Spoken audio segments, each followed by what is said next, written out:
नमस्कार दोस्तों, ब्रह्मचर्य यूट्यूब चैनल में आपका दिल से स्वागत है। तो चलिए दोस्तों शुरू करते हैं। दोस्तों, अक्सर ऐसा होता है कि जब हम ब्रह्मचर्य का पालन करते हैं तो हमारे मन में कहीं ना कहीं से अश्लील विचारधारा जरूर उठती है।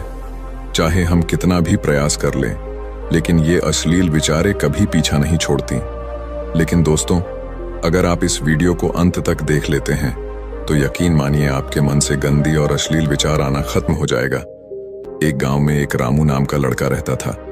वह बहुत परेशान था क्योंकि उसका मन उन्हीं चीजों के बारे में सोचता रहता जिसके बारे में वह नहीं सोचना चाहता था। वह अपनी छोटी छोटी क्षणिक खुशियों के लिए अपने दिन का ज्यादातर समय बर्बाद कर देता और फिर बाद में इसके लिए पश्चाताप करता। लेकिन वह ना चाहते हुए भी अगले दिन फिर उन्हीं आदतों को दोहराता। रामू अपने माता पिता का अकेला लड़का था। उसके माता पिता धीरे धीरे बूढ़े हो रहे थे और वो जवान, लेकिन वो कुछ भी ऐसा नहीं कर पा रहा था जिससे रामू के माता पिता को उस पर गर्व हो। वह जानता तो था कि वह अपने समय और जिंदगी के साथ गलत कर रहा है, लेकिन वह बहुत कोशिश करने के बाद भी खुद को बदल नहीं पा रहा था। रामू अपनी समस्याओं के बारे में दूसरे बड़े लोगों को बताता और लोग उसे तरह तरह के सुझाव देते, लेकिन फिर भी कुछ भी बदलाव नहीं आ रहा था। अब तो रामू को भी ऐसा लगने लगा था कि उसका बाकी का जीवन ऐसे ही मानसिक बोझ और बुरी आदतों के साथ बीतने वाला है। इसीलिए अब रामू बहुत ही उदास और परेशान रहने लगा था। एक दिन ऐसे हुआ, रामू अपने विचारों में खोया हुआ अपने गांव के तालाब के किनारे बैठा हुआ था। तभी पीछे से उसका एक मित्र भागता हुआ आया और बड़े उत्साह से उसके कंधे पर हाथ रखकर बोला, है रामू, मुझे तुम्हारी सभी समस्याओं का समाधान मिल गया है। रामू अपने मित्र के मुंह से यह बात सुनकर वह बहुत खुश हो जाता है और पूछता है, क्या समाधान मिला मेरी समस्याओं का? रामू के मित्र ने कहा, ध्यान ध्यान तुम्हारी सभी समस्याओं का समाधान है। रामू ने कहा, यह ध्यान क्या होता है? मित्र ने कहा, कल हमारे गांव में एक महात्मा भिक्षाटन के लिए आए थे। गांव के सभी लोग उन महात्मा से अपनी अपनी समस्याओं का समाधान पूछ रहे थे, तो मैंने सोचा कि मैं भी तुम्हारी समस्या का समाधान पूछ ही लेता हूं। तो मैंने उन महात्मा से अपने मन को काबू में करने का तरीका पूछा। मेरा प्रश्न सुनकर उन महात्मा ने ज्यादा तो कुछ नहीं कहा, बस इतना ही कहा, ध्यान ध्यान जीवन की सभी समस्याओं का समाधान है। मैंने सोचा कि तुम्हें ध्यान के बारे में पता होगा, इसीलिए मैंने उन महात्मा से ध्यान के विषय में ज्यादा कुछ नहीं पूछा। अपने मित्र की बात सुनकर रामू ने कहा, मुझे उन महात्मा से मिलना है। वह रामू और उसका मित्र महात्मा को ढूंढने निकल पड़ते हैं। बहुत पूछताछ और खोज मशक्कत के बाद उन्हें वो महात्मा बगल के एक गांव में एक पेड़ के नीचे ध्यान करते हुए मिलते हैं। वे दोनों उस महात्मा के पास जाकर बैठ जाते हैं और उनकी आंखें खुलने का इंतजार करते हैं। थोड़ी देर बाद जब महात्मा अपनी आंखें खोलते हैं तो वह उन्हें प्रणाम करते हैं और कहते हैं, आपने यह तो बता दिया कि ध्यान जीवन की सभी समस्याओं का समाधान है, लेकिन आपने यह नहीं बताया कि ध्यान है क्या। महात्मा ने कहा, ध्यान क्या है इसको मैं शब्दों में समझा पाऊं, इतनी मुझ में सामर्थ्य नहीं, लेकिन अब क्योंकि तुम लोगों ने प्रश्न किया है तो मुझे कुछ ना कुछ तो बताना ही पड़ेगा। तो सुनो, ध्यान का मतलब है ना कोई प्रश्न, ना कोई उत्तर, ना कोई विचार और ना ही कोई भावना। यह एक ऐसी स्थिति है जो हमारी वास्तविकता से हमारा परिचय करवाती है। इसी स्थिति में पहुंचकर व्यक्ति के अंदर कोई भी प्रश्न, कोई भी उलझन शेष नहीं रह जाती, क्योंकि उसके सामने सब कुछ स्पष्ट हो जाता है। उसे इस जीवन की व्यर्थता का पूर्णता आभास हो जाता है। रामू ने पूछा, लेकिन ध्यान की ऐसी स्थिति को कैसे प्राप्त किया जा सकता है? महात्मा ने कहा, ध्यान करना बहुत आसान है। क्या तुम्हें बैठना आता है? रामू ने कहा, हाँ मैं बैठ सकता हूं। महात्मा ने कहा, कितनी देर तक बैठ सकते हो? रामू ने कहा, ऐसे तो कभी आजमाया नहीं, लेकिन जितनी देर तक चाहूं उतनी देर तक बैठ सकता हूं। महात्मा ने कहा, रोज 1 घंटा आंख बंद करके सीधा बैठना है। रामू ने पूछा, कब और कहां बैठना है? महात्मा ने कहा, कभी भी और कहीं भी, बस जगह शांत और एकांत होनी चाहिए।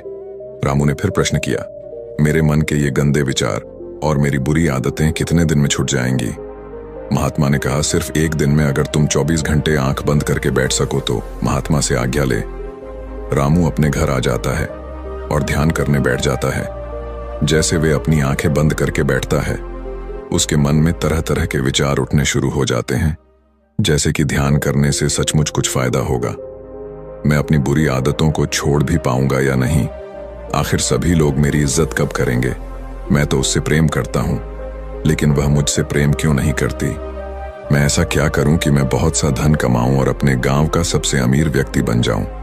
इसी तरह के और भी विचार उसके मन में लगातार उठने लगे। फिर उसे ध्यान आया कि महात्मा ने कहा था, ध्यान की अवस्था में कोई विचार, कोई भावना नहीं होती। अब वह अपने विचारों को रोकने का प्रयास करने लगा, लेकिन क्या बहती नदी के पानी को कभी कोई रोक पाया है? रामू भी अपने विचारों को नहीं रोक पाता और आंखें खोलकर बैठ जाता है और सोचता है, अब तक के जीवन में बहुत से काम किए, लेकिन इतना मुश्किल काम कभी ना किया था। और वह महात्मा बोल रहे थे कि ध्यान करना बहुत ही आसान है। रामू उन महात्मा से मिलने दोबारा अपने घर से निकल पड़ता है और उनके पास पहुंचकर कहता है, आपने तो कहा था कि ध्यान करना बहुत ही आसान है, लेकिन यह तो मुझे दुनिया का सबसे मुश्किल काम लग रहा है। मेरे बहुत प्रयास करने के बाद भी मेरे मन में विचार उठने बंद ही नहीं हो रहे हैं। महात्मा ने कहा, लेकिन तुमसे विचारों को रोकने के लिए किसने कहा है? रामू ने कहा, तो फिर विचार रहित स्थिति कैसे प्राप्त होगी? आपने तो कहा था कि ध्यान में कोई विचार, कोई प्रश्न नहीं होते। महात्मा ने कहा, हमारे दिमाग में हर समय बहुत से विचार जन्म लेते हैं और मरते हैं, लेकिन हमारा मन उनमें से किसी एक विचार को पकड़ लेता है और फिर उससे जुड़े विचारों के बारे में सोचता चला जाता है। इस तरीके से हमारा मन विचारों में उलझ जाता है और हम भूल जाते हैं कि हम क्या कर रहे थे।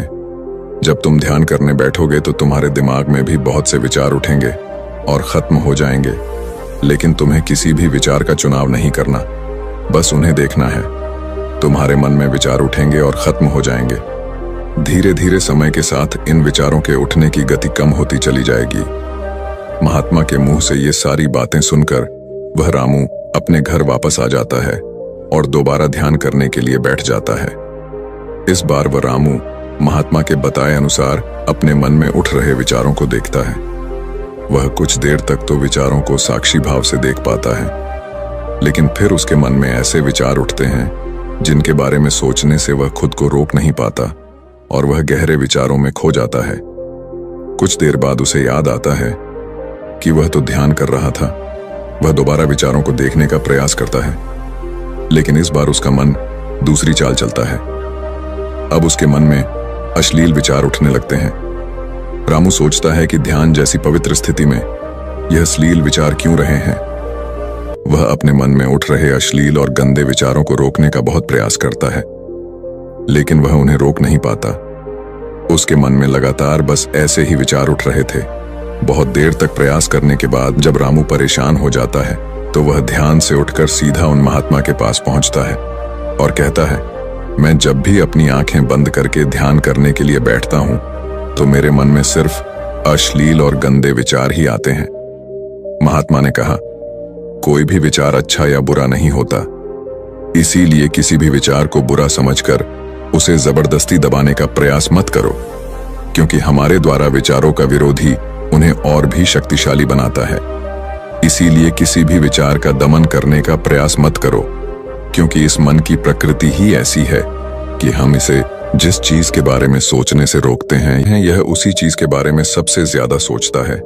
इसीलिए तुम्हारा विचारों को रोकने का प्रयास व्यर्थ है, और जिन विचारों को तुम गंदे व अश्लील विचार कह रहे हो, वो विचार भी तुम्हारे जीवन का एक हिस्सा है। इंसानी जीवन को आगे बढ़ाने के लिए इन विचारों का उठना भी जरूरी है। एक बात हमेशा याद रखना कि जीवन में हम जिस भी चीज को अस्वीकार करते हैं, हमारा मन उसी चीज में सबसे ज्यादा रस देने लगता है। इसीलिए जीवन के किसी भी सच्चाई को नजरअंदाज करने का प्रयास मत करो।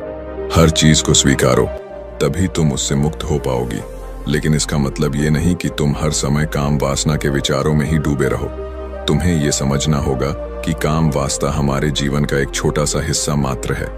पूरा जीवन नहीं तो जीवन के इस पहलू को भी स्वीकारो और आगे बढ़ो, क्योंकि इस जीवन में इसके आगे भी बहुत कुछ जानने के लिए है। रामू ने कहा, लेकिन हमारा मन हमारे साथ इतनी चालें क्यों चलता है कि हमारा मन ही हमारा शत्रु है? महात्मा ने कहा, नहीं, मन हमारा शत्रु नहीं है, बस उन्हीं चीजों को अनुभव करना चाहता है जिसमें इसे आराम मिले। आनंद आए। हम कोई ऐसा काम करते हैं जिसमें शुरू में ही मन को आनंद नहीं मिलता, तो हमारा मन उस काम का विरोध करता है।